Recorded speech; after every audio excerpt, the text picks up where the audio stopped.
auquel cas, voilà. On va passer, parce que comme le temps passe, vous savez que nous accordons un prix à la meilleure prestation à chaque commission.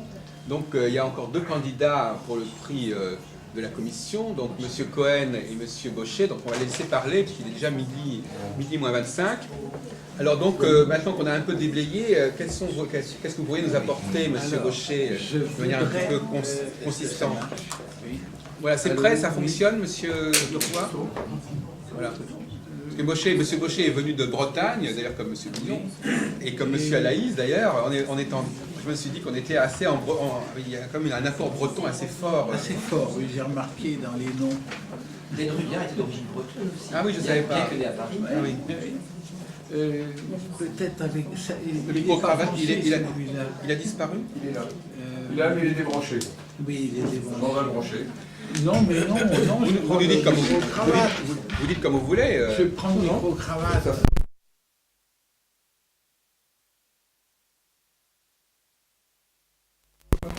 J'avais débranché parce que tout à l'heure... Oui, bien sûr. Voilà, donc maintenant on va laisser la parole Bon. aux intervenants qui se sont Moi- pas beaucoup parlé, mais j'espère que vous pourrez vous raccorder avec ce qui a été Oui. dit, même pour en prendre le contre-pied d'ailleurs. Oui. Non, je ne prendrai pas le contre-pied du tout. Je voudrais répondre à Jacques tout à l'heure sur le message du tarot. Il m'est arrivé une aventure assez extraordinaire en septembre, le 9 septembre très exactement, 1989. Je me suis posé une question. Pourquoi il y a 3 lames dans le tarot où les U sont des V et pas plus? Alors, c'était assez bizarre. Il y a la maison Dieu, 16, l'amoureux, 6, et la roue de fortune, 10. Bon. Et là, il y a des V. Or, la roue de fortune 10 et l'amoureux 6 font 16, la maison Dieu.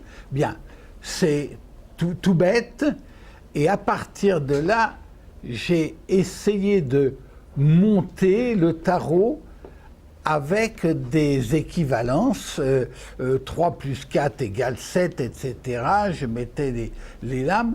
Et je suis arrivé à un truc, je vous dis, c'était le 9 septembre 1989. C'est important, la date. C'est important car, arrivé là, j'ai monté un truc avec les 22 lames du tarot. Plus exactement, il m'en est resté 5 dans les mains. J'avais fait avec le reste. Et je me suis dit, mais c'est incroyable. C'est une histoire, et une histoire à venir. C'est un message fabuleux. Et j'avais découvert simplement la chute du mur de Berlin et les conséquences. Alors, Alain Madelin, entre autres, me dit c'est absurde. C'est complètement idiot. Il ne peut pas y avoir de chute du mur de Berlin. Ça n'existera jamais. Ça a existé.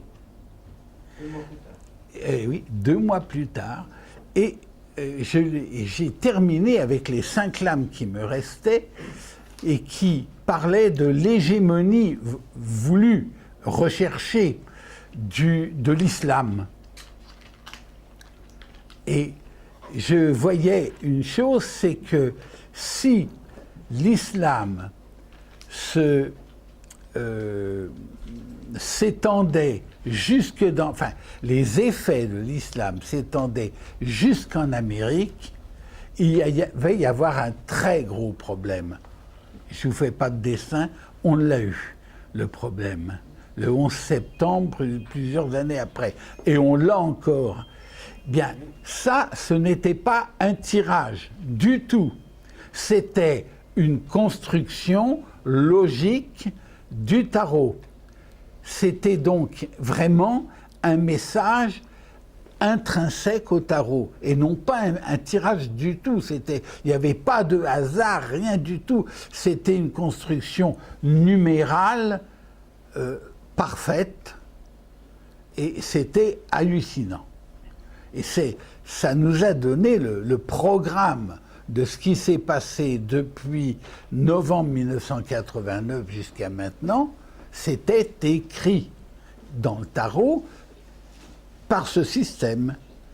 Et ça, c'était pour répondre à Jacques tout à l'heure qui posait la question, y a-t-il un message dans le tarot? Non, il n'y a pas un message dans le tarot, il y en a beaucoup de messages. C'en est un. Y en a-t-il un autre actuellement? Ben, j'ai pas regardé, je peux pas vous le dire, j'ai pas regardé. Oui, mais j'ai pas regardé.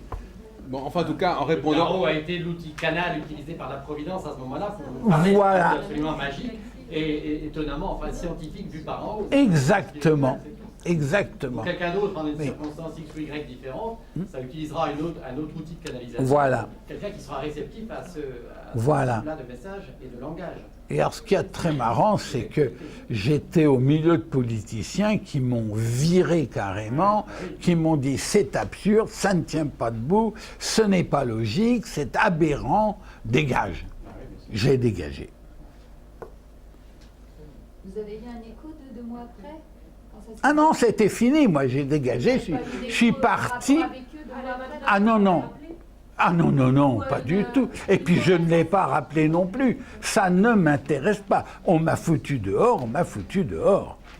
Je ne vais pas m'amuser à aller... J'ai eu la même expérience avec, en faisant des conférences sur Paris en 88-89, en prévoyant justement cet événement-là. Et je veux dire, sur le coup, j'ai été traité de pacifiste bélan qui s'associait à la baisse de vigilance de l'Occident face Oui. au danger de l'URSS.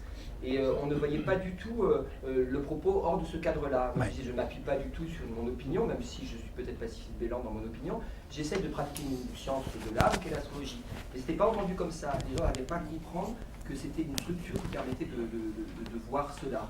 Et c'est là, c'est pas un tirage, c'est une structure, comme vous dites, c'est-à-dire que c'est la structure, parce on s'appuie dessus, Oui. qui tout d'un coup révèle en soi une structure Absolument. préexistante qui nous fait, entre guillemets, voyants, entre guillemets, je mets des guillemets partout là, parce que au moment où on est en ordre, par rapport à un ordre qui est préexistant, on devient communicant d'un point de vue intuitif à ce moment-là, parce que l'ordre structurel qu'on est en train de lire nous met en accord avec l'ordre du cosmos qui est perpétuellement dynamique, mais qui est quand même une structure de base.